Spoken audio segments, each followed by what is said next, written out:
Welcome to another episode of the One-on-One podcast. My name is Josh Katz. I feel like I'm blending into the room behind me with the hoodie that I'm wearing. But I am joined, as always, by Ryan Esteban, who is to my left, and Kathy Baker, who is my co-host and possibly the love of my life. Kathy, welcome. Thank you. You just made my day.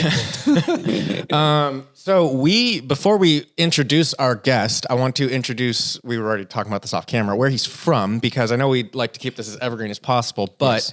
He is in Minnesota, and the Timberwolves, because I know we're all basketball fans here, are making a good run in the playoffs. And I think now that the Lakers are out, I can speak of Ryan and I, we are all in on the Timberwolves, which is a lot of fun.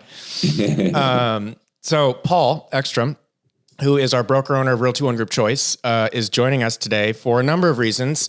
Not only is he one of our broker owners, but he's also part of Kathy's ONE.U team, and he's one of our coaches. And I think he's going to bring, Kathy, I think you can elaborate on this, really good perspective from the broker side of things, of just how you can handle this current shifting market. Do you agree, Kathy?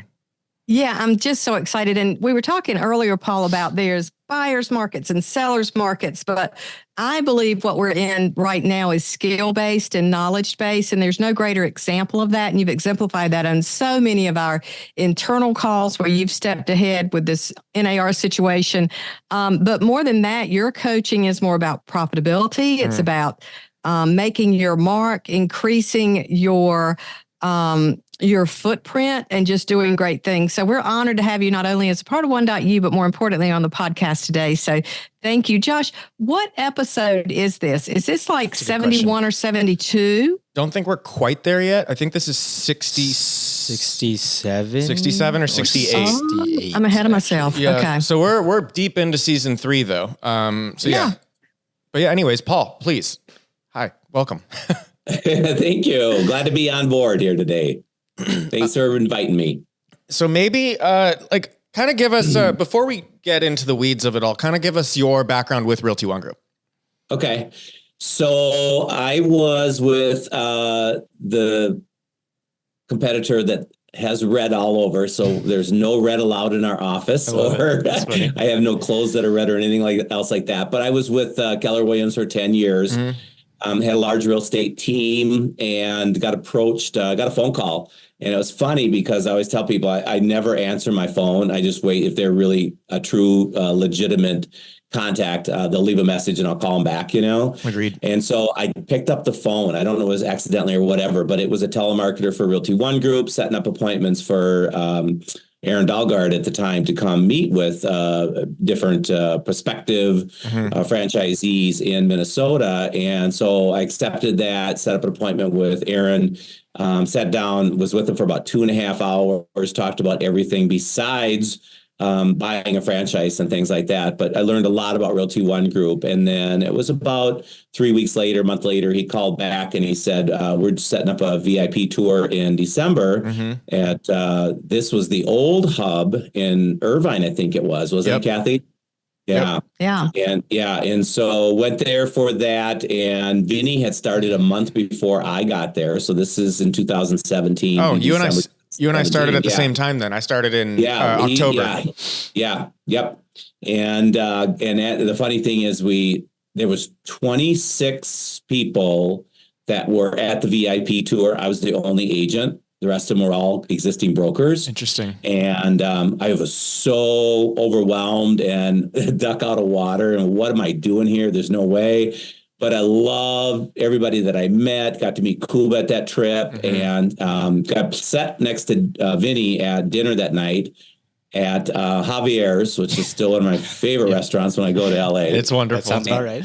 Yeah, it's so good. And Vinny and I just talked all night. It just, the evening ended way too soon. And so I came back and I was all fired up. My wife made me agree that I wasn't going to sign anything while I was there till I got home to talk to her. But put together the application, and the funny story was it was December 23rd, 2 days before Christmas. And every Christmas time we do a Toys for Joy giveaway to disadvantaged families. And so we were outside in the freezing cold putting toys and groceries into people's cars, and my phone rang, and it was Aaron. And I'm like, oh my God, it's 2 days before Christmas, and I'm going to get no, you didn't get the franchise and ruin my Christmas. And I answered it, and he says, "Are you sitting down?" I go, "No, I'm actually outside giving toys away." And he goes, "That sounds like you." He goes, "That's why we're choosing you." He goes, "But on behalf of all of us at Realty One Group, we want to congratulate you."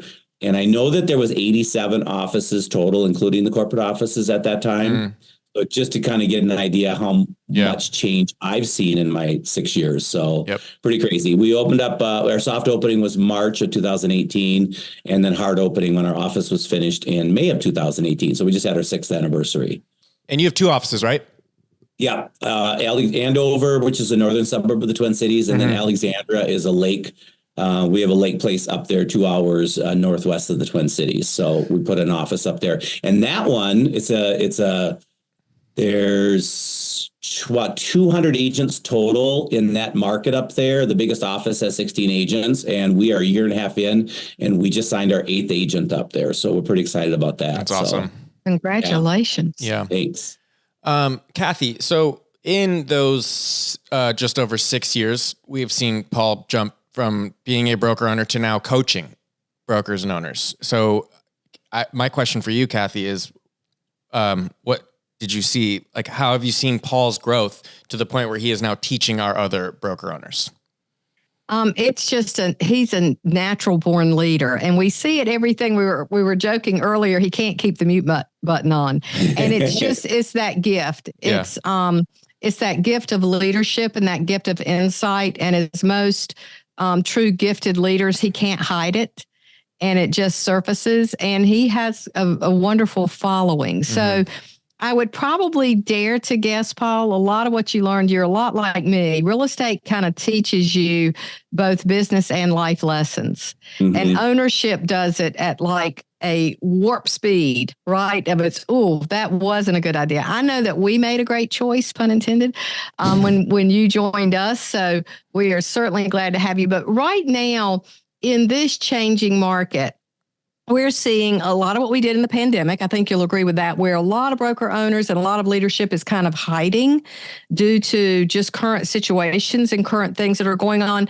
What would you say from your coaching perspective for other leaders on the call and other professionals that are either leading a team or leading an office? What are those practices that they need to do to ensure retention stays the same, easy for me to say, communication stays good, and that leadership continues to vibrate at the level that it should?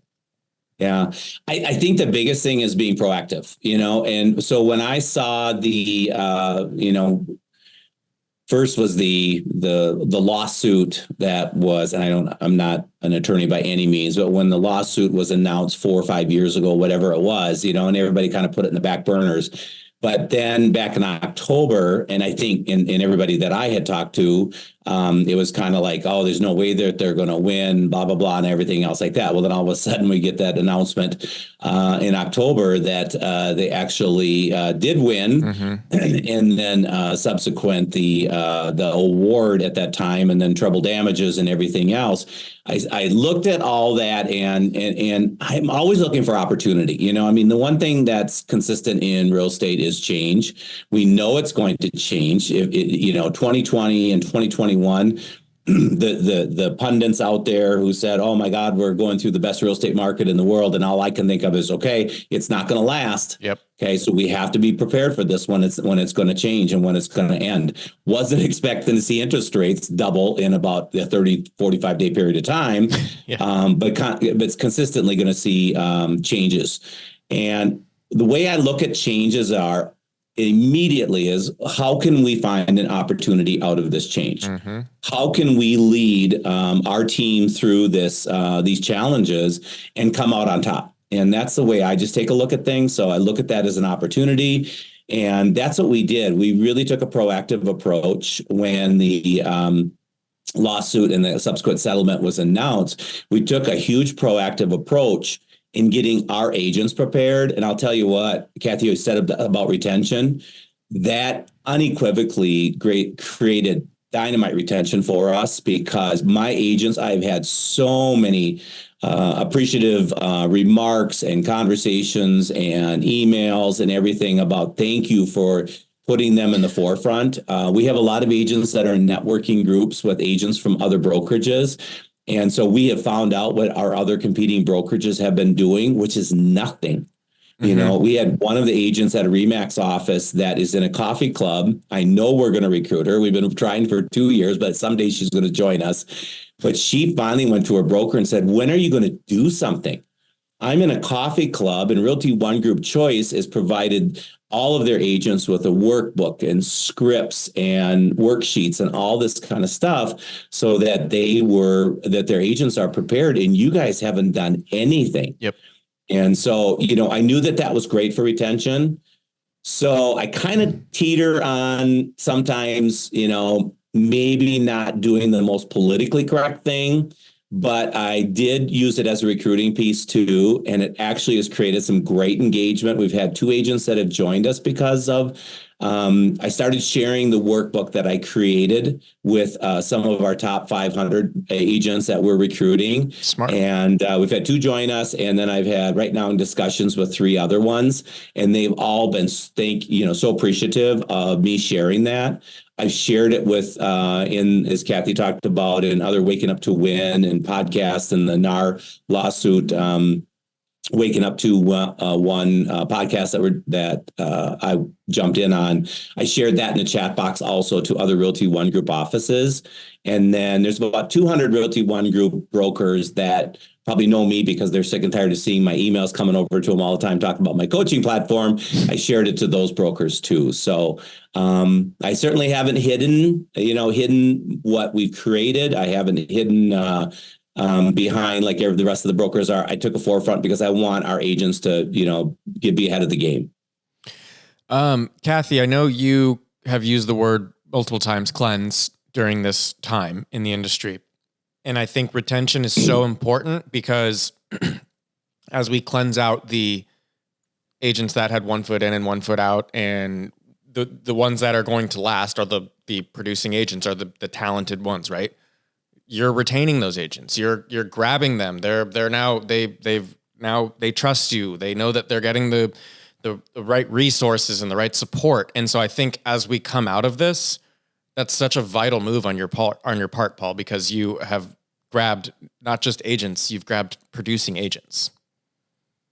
Yes. It's that power of attraction. And I think, and Paul, I'd love for you to speak to this a little bit if you would. I think not only, Josh, and we don't often have this conversation because we don't have the opportunity, but I think we're going to have a cleansing not only of agent population, but I'm seeing a lot of small brokerages that need brand, and they need guidance, and they need leadership. And they're waking up at night, that real estate fairy that wakes you up and goes, do you know what you're missing? Or do you know what what base you haven't covered? So Paul, if you want to speak to that, because I think the opportunity through your coaching and through leadership is to say to those smaller companies in every market, go where the leader is. It's okay. And you're not surrendering, right? You're simply making a strategic move to protect your wealth. I personally, Josh, in 2007, 2008, saw a lot of real estate professionals lose a great deal of wealth. And I think with a lot of seasoned people, that memory, there's still a little PTSD with that. And I think as this continues a little bit longer than maybe some of us anticipated, some brokerages are experiencing that. And Paul, how do you feel about that opportunity to fish big, to roll in brokerages, to increase your market share and your market footprint in that way? Yeah. I got into this industry in 2007. So I didn't even know what was happening around me. I mean, I didn't know what did it mean when we really lost our conventional financing and everything was going to have to be FHA or VA. I didn't know what that even meant, right? So that was the good part about when I got into the industry. But I also got in the industry as the main breadwinner of my family. So I didn't have a choice. I had to roll up my sleeves and I had to come out swinging and have transactions right away. So that really helped prepare me for different shifts that happen in the market. Shifts mean nothing to me. It just means that we might have to work different. We might have to work a little bit harder, a little bit smarter, or whatever. But you just got to put a plan into place and then go to work, roll up your sleeves and go to work on it, So so the opportunity that created with the NAR lawsuit, I looked at it as I am going to lose agents. I know I'm going to lose agents. And one of my frustrations about our office is that I've got a lot of non-producing agents, or very, very low producing agents. I think we counted 30% of our agents group right now is one or less transactions. We have a very, very robust mentor-mentee platform. We have 20 agents in our mentor-mentee platform. So out of the 30, 20 of them are still in the program. So the good thing is when we do have a mentor-mentee closing, that's worth about 2.5 times the net profit that we receive out of a producing agent's transaction. So, we don't have to close as many, but it doesn't help out the number so much, and I look at average transactions per agent is always that number that I'm looking at. At one time, I was 10.7 average transactions per agent. I'm now down to 5, and I hate it, absolutely hate it. So set my goals for this year up to be about 6.5%. So how do we do that? We have to recruit producing agents, right? So, that's really on me because I've been in the business long enough so that I have great name recognition.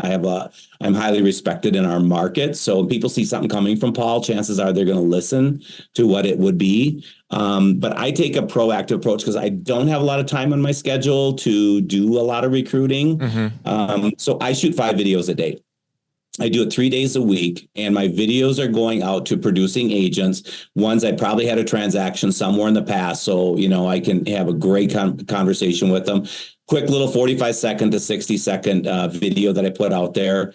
And my message right now to the producing agents that are at Remax, Coldwell Banker, EXP, and KW is, I'm sure you're aware that your splits are probably going to be changing as there's multi-million-dollar lawsuit settlements that have to be paid. Right. I just wanted to let you know at Realty One Group, got the message from our founder, Kuba, that our fees are not changing. Yeah. So it's pretty simple. You get 100% commission minus the transaction fee. So if at any time you find yourself saying, hey, it's time for a change, please give me an opportunity to interview you. So it's just a quick, simple, video that I sent to them.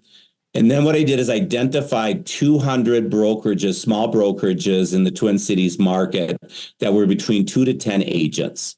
And I identified those, and it took a lot of work to scrub them. We have a thing called Pulse Portal where it pulls up the firm and tells you who's the principal broker and then who's are the agents and stuff like that. So I've got agents in one bucket. I got the brokers in another bucket, and I shoot a video to the brokers just saying, hey, if you're financially weathering the storm through this crazy world of real estate, I wish you the best. And it's at any time, if this ever changes, I would love to talk to you about a potential for a merger, acquisition, whatever would make sense and work best for you financially, because I want them to know that there's a financial incentive there for them. Please reach out to me and let's talk about, let's just meet and talk about how this could work. So that message goes out. So I shoot 5 videos a day, 3 days a week to producing agents and to brokers underneath the mergers and acquisitions. We do recruit heavily to the agents of the smaller brokers, but we do that a little differently to them. And we're really talking all about our tools and support and training that we offer, because chances are they're not getting that out of their current small brokerage. There's a lot to unpack there. The first... I just want to say, Ryan, Paul's shooting 5 videos a day, 3 times a week. You are not doing that as our video producer. I am well behind Paul, apparently. The second thing, Paul, you brought up a point that Alex touched on in the when we had Alex Mihai on for after we did the NAR settlement, and Alex stressed the idea of our business model, of our 100% commission model, and how it will be an advantage as we move forward whatever the real estate industry looks like. And so can you maybe, I know you briefly touched on that, but can you maybe like deep dive on that of how it will be different than a traditional big box brokerage that's a commission split? The only good part about the settlement is that the splits are going to become even greater in the favor of those bigger companies. So if they've negotiated out a 90-10, I think I shared this with Kathy. One of the biggest driving factors for me wanting to leave Keller Williams was I was the number one agent there for 8 years. And they brought in a big name agent from our market that came in, and they cut her a deal. I was on an 85-15 split. They gave her a 95-5 split, and she was doing 1/3 the production that I was doing. And it still gets me to this day that they did that, right? Yeah. So all these, all those companies that I'm recruiting to that are the big box brokers, and the agents might be in a 90-10 split right now. That's all going to change. We know that. We know that split. If they're a 90-10, they're going to go to 80-20. If that cap was 16 grand, it's now going to 22 grand. They're going to get their money back out of it. They're not going to just write a check for $80-90 million and say, oh, go sell some more houses, you guys. We know that. So that's such a feather in our cap. But to hear from Cuba, lead with calm, and we're not changing our fees. That was great news, because we can certainly use that as recruiting tools for us. Totally. And retention tool. And retention for sure. Yeah. I want to unpack a little bit of what you said too, because gosh, I'm like Josh. That was extremely rich. And Josh and Ryan, Paul had the vision 6 years ago to say that's the model, that's where the market's going, and that's been proven to us. A couple of things, man. Kudos to you, because when I look at the stats that you gave, first of all, I want to say shift happens. Shift happens all the time, and that's what, if you thrive on change, and I kind of do, that's what you love about the industry, because it's constantly changing. I see every shift as opportunity. And I know that you do too. And what I hear from you, I want to repeat your stats back to you, because I don't do math well. Okay. But if you've got 20 out of 30 of your new people closing, that's between 66 and 70%. Man, you have turned the national stats on its head. Yeah. Right? Because national stats are that 80% flush out, and you and your team, through your mentorship and through your training, you're changing that market as much as Timberwolves are changing the Nuggets right now, So good job to you. But again, kudos. You're so modest and you're so humble. I want to point that out. Of that is the essence of leadership. Is when you can take that new cub in and teach them how to fight and teach them how to survive, because the professionals that are doing that in today's market are going to freaking thrive when we come out of this, because they're going to have a skill set unmatched. Yeah.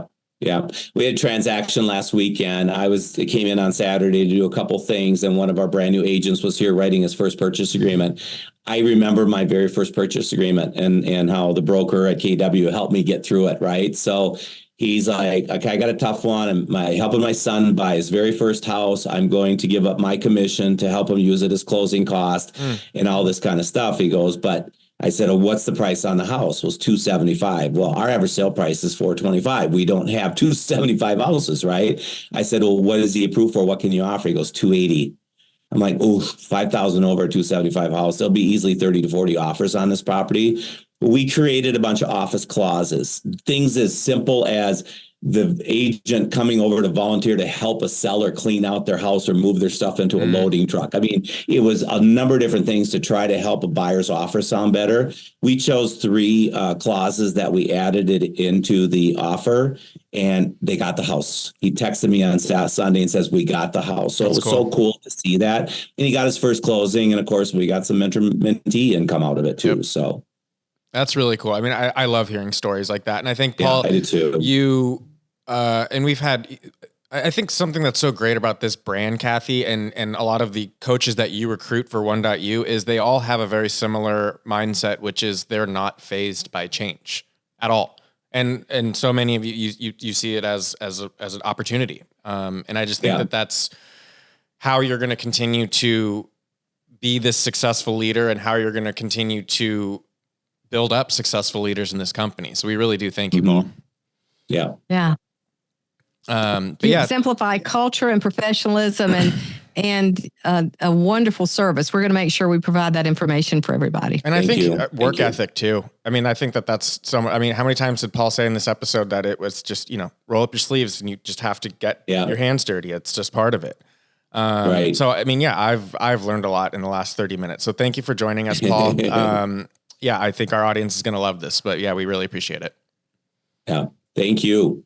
Yeah. Of the brokers that have coaching brokers I've talked to, we're all struggling. I'm struggling. One of the things that's happened since 2022, beginning of 2022 is that our transaction coordinating income is down. Our listing coordinating income is down. Our private office rental is down. The agents, their transactions are down. They had to do what they had to do. They had to, take on a lot more of the administrative stuff instead of hiring it out in the past. Right. So right now I've got empty office space. I've never had that since we've opened up our office. We've always had a waiting list. So I'm talking now to a couple different insurance companies that bring in insurance into our office. We have title in our office. We have lender in our office. Now I want insurance into our office. So I'm talking to a couple insurance companies, and if they can take down 3 offices, a suite of 3 offices at a higher rate of rent than I was charging for private office rental for the agents, that's an example of how do you shift in this market. Totally. And, I prided myself our first probably 3-4 years, we were positive on our rent. I had, my between title, lender, and private office rental was paying our lease payment. Mm-hmm. Well, now I'm having to pay $3,000 out of my pocket for lease payment. In a tough market, that doesn't work. So what do? You shift and you figure out some different options. And insurance right now I feel like we can really sell ourselves as a full service real estate company. Totally. By providing all of those levels of service. I agree. Where I can't even say it anymore. There's change, you find opportunity. Seriously, like it's inspiring. You Paul have really to, is, yeah. You have to survival. Yep. And it's unfortunate because in a lot of the brokers that I talk to and coach to, they don't think that same way. They just don't have that mindset to think about it. There's so much woes me that's happening in our world right now. And there, some of that's happening with Realty One Group brokers right now. It's just like, I can't recruit, I can't this, and I can't that. Can't's not a word. It's not allowed in our office is the word can't. If we're faced with a situation, what is the opportunity that can come out of this? Mm-hmm. How do we do this and come together with a plan on doing it? So I couldn't agree more. Well, thank you, Paul. Seriously, thank you for joining us. I really think our audience and our network is going to learn a lot from this episode and from you. Like, I think they need to take advantage of what we have at ONE.U and take advantage of all the coaching and mentorship and programs that we have, because it's during this time, like Kathy said, this is a learning-based market that we're in. So take advantage of it. Cool. Thank you. I've had a number of different brokers reach out to me and, just ask a couple questions. I'll jump on a call with any broker, anyone. I've had some agents that have reached out to me. I've jumped on calls with them. I'm not at that point of ready to coach agents at this point. I enjoyed coaching the brokers too much, but if they just, you don't have to sign up, you don't have to spend money or anything like that. Jump on a call. I'll give you some ideas where to get started. Where's the best place to get started? Awesome. Well, thank you, Paul. We appreciate it. You bet. Absolutely. Thank you. Thanks, Kathy. Thanks, Ryan. We thank you for joining us today on another episode of One-on-One, a Realty One Group podcast. We are powered by ONE.U and ask if you have suggestions, recommendations, or questions, please email learning@realtyonegroup.com. And remember, pay close attention to the details, listen to understand, not respond, and always be a resource, not a sales pitch.